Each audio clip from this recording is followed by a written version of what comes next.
नमस्कार, स्वागत है आपका हमारे अमृत विचारधारा यूट्यूब चैनल में। मित्रों, आज की कहानी बहुत ही इंटरेस्टिंग है। हो सके तो इस कहानी को आप पूरा ज़रूर सुनें। मित्रों, प्राचीन समय की बात है। एक राजा था। उसका महल बहुत ही सुंदर था। उसके महल के आगे एक बहुत सुंदर बगीचा था जिसमें तरह तरह के फूल खिले रहते थे। उस बगीचे में एक विचित्र पेड़ था जिस पर सोने के फल लगा करते थे।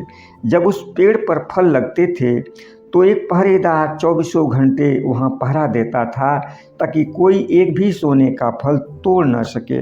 और बाग का माली हर सुबह उस पेड़ के फलों को गिना करता था। एक दिन जब उसने एक सोने का फल कम पाया तो उसने राजा को आकर बताया। राजा बड़ा हैरान हुआ कि आखिर इतने सख्त पहरे के बीच कैसे कोई सोने का फल तोड़ सकता है। राजा को परेशान देखकर राजा के बड़े बेटे ने कहा, पिताजी, आज रात मैं सोने के फलों की रखवाली करूंगा। मुझे विश्वास है कि मैं सोने के फल चोरी करने वाले चोर को ज़रूर पकड़ लूँगा। राजा ने उसे आज्ञा दे दी, लेकिन राजकुमार रखवाली करते हुए रात के 12 बजे सो गया और सोने का एक फल और चोरी हो गया। दूसरे दिन राजा का छोटा राजकुमार, जिसका नाम राजकुमार वीर सिंह था, दरबार में आया और कहने लगा, पिताजी, एक बार मुझे भी मौका दीजिए। मैं आपसे वादा करता हूँ, सोने के फल तोड़ने वाले चोर को ज़रूर आपके सामने पेश कर दूँगा। राजा अपने छोटे बेटे को बिल्कुल पसंद नहीं करता था। वह उसे जिद्दी और नालायक समझता था। राजा ने कहा, तुम्हारा बड़ा और समझदार भाई जिस काम को नहीं कर पाया, तुम बुद्धिहीन और नासमझ उसे कैसे कर सकते हो। लेकिन छोटे राजकुमार के बहुत आग्रह करने पर राजा ने उसे आज्ञा दे दी। छोटा राजकुमार बगीचे में सोने के फलों की रखवाली करने लगा। जब आधी रात हुई तो उसने देखा कि एक सोने का पंछी उड़ता हुआ आया और एक सोने का फल अपनी चोंच में पकड़ लिया। राजकुमार ने तुरंत अपना तीर चलाया। उसका तीर उस पंछी के पंख में लगा। उसका एक पंख टूटकर नीचे गिर पड़ा, लेकिन वह पंछी सोने का फल मुंह में दबाए हुए उड़ गया। दूसरे दिन राजकुमार ने राजा को वह सोने का पंख दिया और सारी बात बताई। इतना सुंदर सोने का पंख देखकर राजा कहने लगा, जिस पंछी का पंख इतना सुंदर है, वह पंछी कितना सुंदर होगा। मैं उस सुनहरे पंछी को देखना चाहता हूँ। फिर बड़ा राजकुमार राजा की आज्ञा लेकर उस सोने के पंछी को पकड़ने के लिए महल से निकल पड़ा। चलते चलते जब वह एक घने जंगल में पहुँचा तो उसे एक मायावी भेड़िया दिखाई दिया। वह भेड़िया आराम से एक पेड़ के नीचे बैठा हुआ था।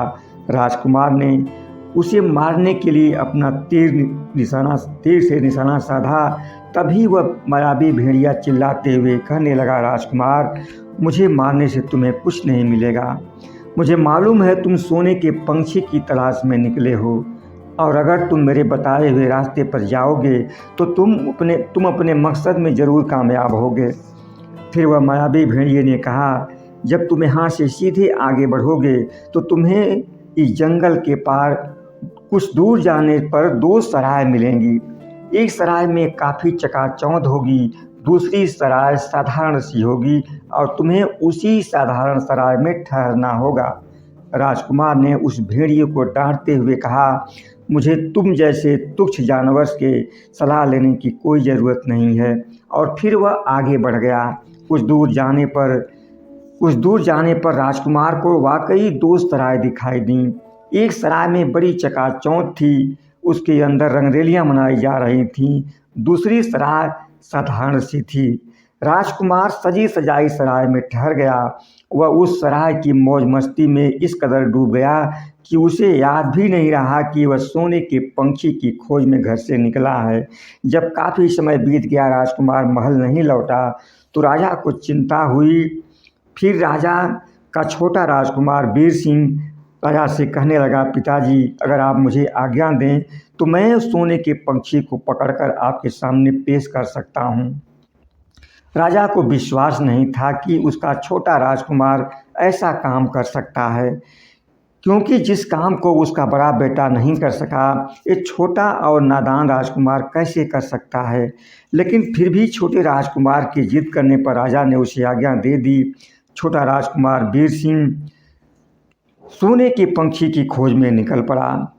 जंगल में उसे वही मायावी भेड़िया मिला और उसने छोटे राजकुमार को भी वही सलाह दिया जो राजकुमार को दिया था।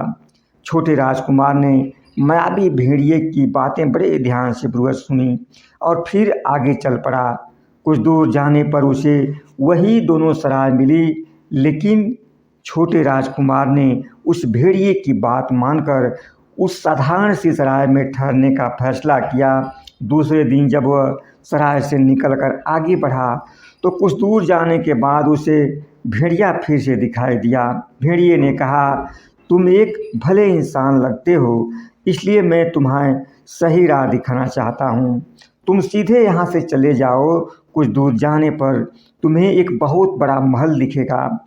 उस महल के पहरेदार जब रात में सो जाएं तो चुपके से तुम बिना डरे हुए महल के अंदर चले जाना। महल के बीच एक लकड़ी के पिंजरे में वह सोने का पंछी बंद होगा। तुम उस पिंजरे को लेकर चुपके से बाहर निकल जाना, लेकिन ध्यान रखना, लकड़ी के पिंजरे के पास ही एक सोने का पेड़ा भी होगा। तुम उस पिंजरे में उस पंछी को रखने की कोशिश मत करना। राजकुमार जब कुछ दूर आगे बढ़ा तो सचमुच उसे एक बहुत बड़ा महल दिखाई दिया। वह बिना डरे हुए उस महल में प्रवेश कर गया और अंदर जाकर उसने देखा तो सचमुच वह सोने का पंछी एक पिंजरे में बैठा था। उस पिंजरे के पास ही सोने का 2 फल पड़ा हुआ था। वह दोनों फलों को देखकर राजकुमार समझ गया कि वह फल उसके पिता के बगीचे के थे। उस सुंदर सोने के पंछी को लेकर राजकुमार जैसे ही निकलने लगा कि अचानक उसकी नज़र वहीं पास में रखे एक सुंदर सोने के पिंजरे पर पड़ गई। उस सुंदर सोने के पिंजरे को देखते ही राजकुमार ने उस सोने के पंछी को साधारण लकड़ी के पिंजरे से निकालकर उस सोने के पिंजरे में रख दिया। उस भेड़िए की बताई हुई बात उसे याद नहीं रही। अचानक सोने के पिंजरे में आते ही वह सोने का पंछी शोर मचाना शुरू कर दिया। राजकुमार उस पिंजरे को लेकर महल के बाहर निकलना चाहा, लेकिन तभी सैनिकों ने आकर उसे पकड़ लिया।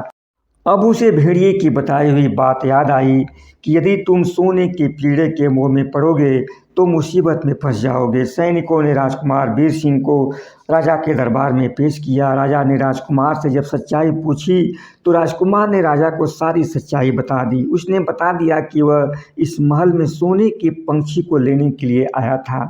राजा ने कहा, तुम हमारे महल में चोरी करने आए थे और मेरे राज्य में चोरी करने की सजाए फांसी है, लेकिन तुम मुझे एक अच्छे इंसान मालूम पड़ते हो, इसीलिए हम तुम्हें एक मौका देते हैं। अगर तुम मेरे लिए एक सोने का घोड़ा ला दो तो हम तुम्हें छोड़ भी देंगे और सोने का पंछी भी तुम्हें इनाम में देंगे। राजकुमार वीर सिंह राजा की बात मानकर सोने के घोड़े की तलाश में महल से निकल पड़ा। महल से कुछ दूर जाने पर उसे वही मायावी भेड़िया फिर मिला। राजकुमार ने भेड़िए को सारी बात बताई। फिर भेड़िए ने कहा, तुम चिंता मत करो, मैं जैसा कहता हूँ तुम वैसा ही करो। यहाँ से सीधे चले जाओ। कुछ दूर जाने पर तुम्हें एक विशाल किला दिखाई देगा। आधी रात के समय जब सभी नौकर चाकर सो जाएंगे तो तुम बिना डरे हुए किले के अंदर प्रवेश कर जाना। किले के आखिरी कमरे में एक सोने का घोड़ा बंधा हुआ मिलेगा। तुम उस घोड़े को लेकर चुपके से किले से बाहर निकल जाना। राजकुमार उस भेड़िए की बात मानकर आगे बढ़ा। कुछ दूर जाते ही उसे वह विशाल किला दिखाई दिया। किले के अंदर जाकर उसने देखा तो एक बहुत ही सुंदर सोने का घोड़ा दिखाई दिया। राजकुमार ने जैसे ही उस घोड़े को लेकर किले के बाहर जाने लगा, वह घोड़ा जोर से हिनहिनाया और सोए हुए सभी पहरेदार जागकर राजकुमार को पकड़ लिए। पहरेदारों ने राजकुमार को राजा के सामने पेश किया। राजा ने कहा, हमारे किले में चोरी की सजाए फांसी है, लेकिन एक शर्त पर हम तुम्हें छोड़ सकते हैं। यहाँ से कुछ दूर एक बहुत ही सुंदर सोने का महल है और उस महल के अंदर एक राजकुमारी रहती है। अगर तुम राजकुमारी को मेरे पास ले आओ तो मैं तुम्हारी जान भी बख्श दूंगा और तुम्हें इनाम में इस सोने का घोड़ा भी दे दूंगा। मजबूर होकर राजकुमार को राजा की शर्त माननी पड़ी। एक बार फिर वह राजकुमारी की खोज में निकल पड़ा। कुछ दूर जाने पर उसे फिर वह मायावी भेड़िया मिली। फिर भेड़िए ने एक बार फिर राजकुमार को उस राजकुमारी का पता बताते हुए कहा, यहाँ से कुछ दूर जाने पर तुम्हें वह सोने का महल दिखाई देगा, लेकिन राजकुमारी से मिलने के लिए तुम महल के अंदर मत जाना। तुम महल के बाहर ही राजकुमारी का इंतज़ार करना। राजकुमारी जब महल से बाहर सरोवर में स्नान करने के लिए आएगी तो तुम उसका हाथ पकड़ लेना। तुम्हारे हाथ का स्पर्श पाते ही राजकुमारी तुम्हारे साथ आने को तैयार हो जाएगी। लेकिन एक बात याद रखना, राजकुमारी को महल के अंदर मत जाने देना, उसे महल के बाहर से ही लेकर चले आना। राजकुमारी अगर कहे कि मैं अपने माता पिता से मिलकर आती हूँ तो तुम उसकी बातों में मत आना, नहीं तो तुम फिर एक बार मुसीबत में फंस जाओगे। मायावी भेड़िए के बताए हुए रास्ते पर राजकुमार आगे बढ़ा तो उसे वह सोने का महल दिखाई दिया। राजकुमार महल के बाहर एक पेड़ के पास छिपकर बैठ गया। सुबह जब स्नान करने के लिए राजकुमारी महल से बाहर निकली तो राजकुमार ने बिना डरे हुए उसका हाथ पकड़ लिया और उसके छूते ही राजकुमारी चलने के लिए तैयार हो गई। लेकिन राजकुमारी ने कहा, राजकुमार तुम मुझे जहाँ भी चाहो लेकर जा सकते हो, लेकिन सिर्फ एक बार मुझे अपने माता पिता से मिल लेने दो। राजकुमार ने कहा, नहीं, तुम्हें अभी मेरे साथ चलना होगा। राजकुमारी रोने लगी। उसे रोता हुआ देख राजकुमार का हृदय पिघल गया और राजकुमारी को जाने की इजाज़त दे दी। लेकिन जैसे ही राजकुमारी ने महल के अंदर पैर रखा, सभी पहरेदार जाग गए और उन्होंने राजकुमार को पकड़ लिया और उसे राजा के सामने पेश किया गया। राजा ने कहा, इस राजकुमार को फौरन फांसी पर चढ़ा दिया जाए। राजकुमार रोने लगा। उसे रोता हुआ देखकर राजा को दया आ गई। उसने कहा, चलो ठीक है, मैं तुम्हारी सज़ा को माफ़ कर दूंगा, लेकिन इसके लिए तुम्हें मेरा एक काम करना होगा। हमारे महल के चारों तरफ ये जो जंगल और पहाड़ हैं, इसकी वजह से हमारे महल की खूबसूरती ढकी रहती है। तुम्हें इन जंगलों और पहाड़ों को साफ करना होगा। इसके लिए हम तुम्हें 10 दिन का समय देते हैं। अपने आप को बचाने के लिए राजकुमार ने राजा की बात मान ली। धीरे धीरे 9 दिन गुजर गए और अभी राजकुमार जंगल और पहाड़ का सिर्फ एक कोना ही साफ कर पाया था। वह थक हार कर एक जगह बैठ गया। उसे मायावी भेड़िए की बात याद आने लगी। वह सोचने लगा कि अगर भेड़िए की बात मान ली होती तो आज मैं मुसीबत में नहीं फंसता। उसके ऐसा सोचते ही वह भेड़िया एक बार फिर उसके सामने आकर खड़ा हो गया और मुस्कुराते हुए कहने लगा, मुझे मालूम है कि तुम एक बहुत बड़े मुसीबत में हो, लेकिन चिंता मत करो, मेरे पास तुम्हारी हर समस्या का समाधान है। तुम आराम से इस पेड़ की छाँव में सो जाओ, मैं तुम्हारा सारा काम कर दूंगा। राजकुमार वहीं पर पेड़ की छाँव में सो गया और जब उसकी नींद खुली तो उसे अपनी आँखों पर विश्वास नहीं हुआ। उसे अब कहीं भी जंगल और पहाड़ नहीं दिखाई दे रहे थे। अब सिर्फ और सिर्फ वह सुंदर महल दिखाई दे रहा था। राजकुमार राजा के पास गया। राजा उसके काम से बहुत प्रसन्न हुआ। उसने अपना वादा निभाते हुए राजकुमारी के साथ उसका विवाह कर दिया। राजकुमार राजकुमारी को लेकर राजा के महल की ओर चल दिया।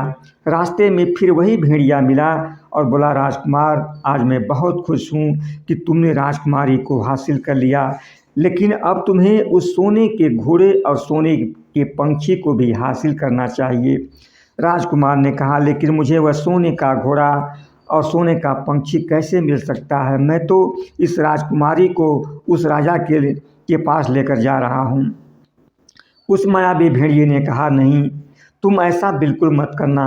अगर तुम मेरी बात मानो तो तुम्हें राजकुमारी, सोने का घोड़ा और सोने का पक्षी तीनों मिल जाएंगे। सबसे पहले तुम राजकुमारी को लेकर सोने के घोड़े वाले राजा के पास जाओ। वो राजा प्रसन्न होकर तुम्हें सोने का घोड़ा दे देगा। घोड़े पर सवार होकर फुर्ती से राजकुमारी को अपने पीछे बिठा लेना। फिर तुम्हारा इशारा मिलते ही यह सोने का घोड़ा इतना तेज दौड़ना शुरू कर देगा कि दुनिया का कोई भी घोड़ा इसका पीछा नहीं कर सकता। जब तुम राजकुमारी और सोने के घोड़े को लेकर वापस आओगे तो मैं तुम्हें रास्ते में ही मिलूँगा। राजकुमार ने ठीक वैसा ही किया। जब वो राजकुमारी को लेकर राजा के पास गया तो राजा ने उसे सोने का घोड़ा इनाम में दे दिया। फिर राजकुमारी को भी लेकर वह फरार हो गया। रास्ते में वह भेड़िया एक बार फिर उसे मिला। वह सोने के घोड़े के साथ राजकुमार और राजकुमारी को देखकर बहुत प्रसन्न हुआ और कहने लगा, अब तुम सोने के पंछी वाले राजा के पास जाओ। वो राजा सोने का घोड़ा देखकर बहुत प्रसन्न होगा और सोने का पंछी तुम्हें इनाम में दे देगा। लेकिन जैसे ही सोने के पंछी का पिंजरा तुम्हारे हाथ में वह देगा, तुम पिंजरा लेकर घोड़े को दौड़ा देना, वह तुम्हें पकड़ नहीं पाएगा। इस बार भी राजकुमार ने भेड़िए के बताए अनुसार ही काम किया और जब सोने का पंछी लेकर भी वापस लौटा तो राजकुमार ने मायावी भेड़िए से कहा, भाई तुमने मेरे लिए इतना कुछ किया है, मैं भी तुम्हारे लिए कुछ करना चाहता हूँ। भेड़िए ने कहा, राजकुमार यदि तुम मेरे लिए कुछ करना चाहते हो तो मुझे अपने तीर से मुझे जान से मार दो। राजकुमार भेड़िए की बात सुनकर चौंक पड़ा और कहने लगा, तुम मेरे सबसे अच्छे मित्र हो, मैं तुम्हें कैसे मार सकता हूँ। फिर राजकुमार ने उस मायावी भेड़िए से विदा लेकर अपने महल की ओर चल पड़ा। वापस लौटते समय राजकुमार को वही दोनों सराय मिली जहाँ उसने भेड़िए के बताए अनुसार साधारण सराय में रात बिताई थी। राजकुमार जब वहाँ से गुजरने लगा तो उसने देखा कि एक जगह काफ़ी लोग इकट्ठा हैं। राजकुमार ने जब पूछा तो लोगों ने बताया कि वहाँ एक आदमी को फांसी होने वाली है। राजकुमार ने जब करीब जाकर देखा तो उसे मिला कि जिस आदमी को फांसी होने वाली थी वो उसका ही बड़ा भाई है। उसका बड़ा भाई आलीशान सराय में ठहरा था। उसने खूब रंगरेलियाँ मनाई थीं, शराब पी और ढेर सारा धन जुए में हार गया था। उसके ऊपर बहुत सारा कर्ज हो चुका था। इसी वजह से सराय के लोग उसे फांसी देने जा रहे थे। राजकुमार ने सराय के लोगों से विनती की कि उनका जितना पैसा है उसका दुगना देने को तैयार है, लेकिन इसे छोड़ दिया जाए। सराय के लोग राजकुमार से ढेर सारा पैसा पाकर बहुत खुश हुए। उन्होंने उस राजकुमार के बड़े भाई को रिहा कर दिया। फिर राजकुमार अपने बड़े भाई को लेकर अपने महल की ओर चल दिया। रास्ते में आते समय बड़े भाई को अपने छोटे भाई के साथ सुंदर राजकुमारी सोने का घोड़ा और सोने का पंछी देखकर बहुत ईर्ष्या होने लगी थी। कुछ दूर आगे बढ़ने पर एक कुआं दिखाई दिया। दोनों भाइयों ने वहां कुएं का पानी पिया। फिर बड़े भाई ने धोखे से छोटे राजकुमार को कुएं में धक्का दे दिया और सोने का घोड़ा और राजकुमारी और सोने का पंछी लेकर अपने पिता के महल में लौट आया।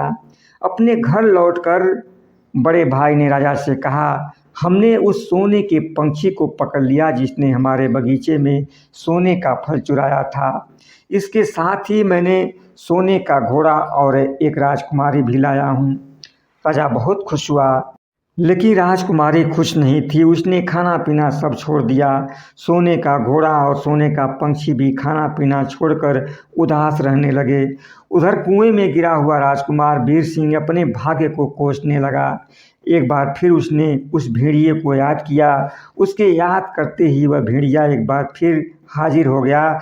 उसने एक पेड़ की टहनी कुएं में लटकाई और राजकुमार बाहर आ गया। भेड़िए ने राजकुमार से कहा, तुम्हें अपने घर अब संभल कर जाना होगा, क्योंकि तुम्हारा बड़ा भाई तुम्हारा दुश्मन बन चुका है। वो तुम्हें कभी भी अपने रास्ते से हटाने की कोशिश करेगा। राजकुमार जब वहाँ से चला तो रास्ते में एक भिखारी मिल गया। राजकुमार ने उसे कुछ पैसे और अपने कीमती वस्त्र दे दिए और उस भिखारी के कपड़े पहन करके राजमहल की ओर चल दिया। उसके महल में घुसते ही सोने का घोड़ा जोर से हिनहिनाने लगा। सोने का पंछी भी पिंजरे में खुश होकर गीत गाने लगा। राजकुमारी भी खुश होकर दौड़ते हुए बाहर आ गई। राजा यह सब देखकर आश्चर्यचकित हुआ। उसने राजकुमारी से इसका रहस्य पूछा तो वह कहने लगी, महाराज, आपके बड़े बेटे ने आपके छोटे राजकुमार के साथ धोखा किया है, आपको भी धोखा दिया है, लेकिन अब आपका छोटा राजकुमार यहाँ आ गया है, इसीलिए मैं खुश दिखाई दे रही हूँ। आपके छोटे राजकुमार के साथ ही मेरा विवाह हुआ है, मैं उसी के साथ खुश रह सकती हूँ। फिर राजकुमारी ने उस भिखारी की तरह दिखने वाले आदमी की ओर इशारा करते हुए कहा, ये रहा आपका राजकुमार। राजा ने अपने छोटे राजकुमार को फौरन ही पहचान लिया, उसे गले लगाकर शाबाशी दी और उसकी शादी राजकुमारी के साथ करा दी। अपने बड़े बेटे को राजा ने अपने महल से बाहर निकाल दिया। अब राजकुमार और राजकुमारी दोनों खुशी खुशी रहने